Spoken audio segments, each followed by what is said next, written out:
парламентын дотоод арчил ажилдаг.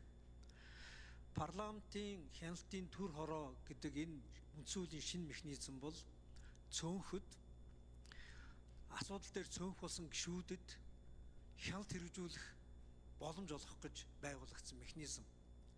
Анх энэ байгуулагдсан механизмыг буруу ашигласан учраас одоо биднээс маш үл ойлгохтой байдалд орж байгаа.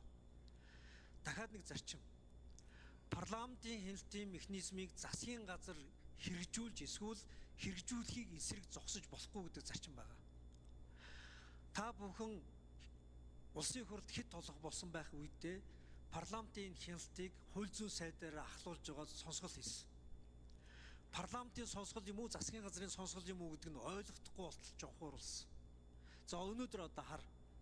Парламентын хяналт яаж ажиллах вэ гэсэн чинь засгийн газрын нэг ч гишүүн байхгүй болсон. Нэг бол парламентын хяналтыг засгийн газар гүйж орж ирж өмнөр нээх гэж оролдоод байдаг. Эсвэл парламентын хяналтыг засгийн газар нь хэрэгжүүлэхгүй хийлэхгүй гэж гацаагаад байдаг. Маш буруу соёл одоо явж байна. Парламентын энэ хяналтын төр хороог цөөнх гарын үсгээ зураад байгуулах гэж яхад олонх нь байгуулахгүйгээ санал хураалтаар унах юм бол парламент цаашдаа хяналт хэрэгжүүлэх чадамжгүй болно гэсэн үг. Парламент ёс байхгүй болно гэсэн үг. Парламентын хамгийн гол агуулга ямар нэгэн тусгайсан тодорхой олон нийтийн хямраас нь ийм сэдв дээр парламентын гишүүдийн тодорхой хэсэг нь гарын үсэг зурсан бол тэр төр хороог парламент байгуулад ажилуулах ёстой. Гэтэл одоо энэ хар бид өнөөдөр энэ төр хороог байгуулахгүйгээд унах юм бол дараа нь арчс намын 42 гишүүн гарын үсэг зурсан ч гэсэн өнөөдөр намын даргаасаа болоо хэрэлдсэн байгаа энэ хоёр тал нэгдээд зогсоход цаашид арчилсан нам нэгч төр хороо байгуулахгүй хэмжээнд ирнэ. Ийм дампуу соёлыг, ийм гажууд үйлдэлийг бид бол одоо дэмжиж ерөөсөө болохгүй.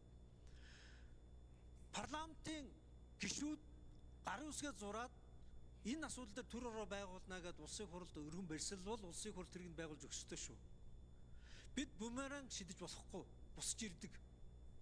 Өнөөдөр ийм галзуурлыг, улс төрийн галзуурлыг намын даргаасаа болоод эрх барьчиг биш болцсон байгаа энэ галзуурал дээр дөрөөлөөд парламентын хамгийн дэвшилттэй шинжил болсон хяналт шалгалтын төр хороо байгуулах энэ механизмыг гацаадаг, үгүйсгдэг, гишүүд гарын үсэг зурсан ч гэсэн байгуулахгүй байж болдог гэдэг юм жишг рүү явах юм бол дараа ард үлдэж байгаа дөрвөн чуулган дээр арчилсан нам нэгч төр хороо байгуулахгүй хэмжээнд ирнэ шүү. Энийг биднес бодох ёстой. Цөөхөн цөөхших, олонх нь олгоших байж чадахгүй энэ галзуурлаараа Монгол улсын парламент бити дампууруулчаарай. Танаа намын дарга хэн байх бол танаа намын асуудал. Монгол улс парламенттай байх гэдэг бол Монгол улсын парламент засгийн газраа хэн чадах байх гэдэг, чадах ёстой гэдэг бол энэ үндсүүлийн байгууллын суур зарчим шүү. Үндсүүлийн суур дэг журам шүү. Би энийг л хэлмээр байна. Олон өдөр бараг сар гарan харлаа. Ардын намын 3 хурл, удирдах зөвлөл, баг хурл, их хурл, энэ 3 хурлын дунд засгийн газар ч үгүй боллоо, парламент ч үгүй боллоо, танаа олонхын бүлэгч үгүй боллоо, намын даргач